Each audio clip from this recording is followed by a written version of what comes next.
வணக்கம். சற்று முன் கிடைக்கப்பெற்ற மிக முக்கியமான செய்தி ஒன்று வெளியாகியுள்ளது. ஒட்டுமொத்தமாக அனைத்திந்திய அண்ணா திராவிட முன்னேற்றக் கழகம் ஈரோடு கிழக்கு தொகுதி இடைத்தேர்தலை புறக்கணித்திருக்கக்கூடிய நிலையில் OPS அவர்களது மகன் OP ரவீந்திரநாத் அவர்கள் இன்று வேட்புமனு தாக்கல் செய்ய உள்ளார்.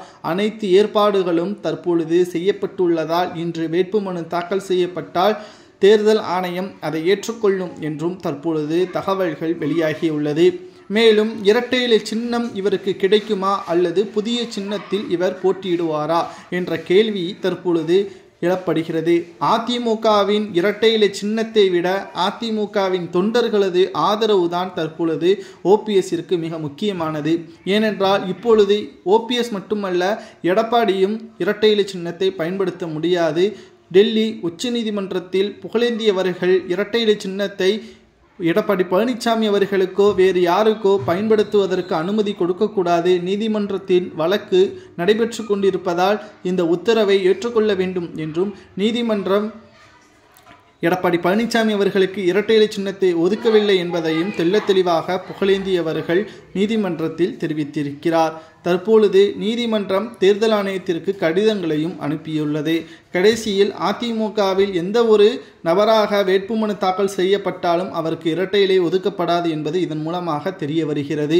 சரி, அப்பொழுது OPS அவர்களது மகன் OP ரவீந்திரநாத் அவர்கள் திமுகவின் வேட்பாளரிடம் தோற்கப்படுவாரா என்று பார்த்தால் நிச்சயமாக கிடையாது. சுயேட்சையாகத்தான் இந்த தேர்தலை சந்திக்க உள்ளார். மேலும் தேமுதிக, பாஜக மற்றும் பாமக போன்றவர்களுடன் நட்புறவாக OPS அவர்கள் இருப்பது நமது அனைவருக்கும் நன்றாகவே தெரியும். அந்த அடிப்படையில் OPS அவர்களது மகன் OP ரவீந்திரநாத் அவர்களுக்கு பலா சின்னம் ஒதுக்கப்பட உள்ளது.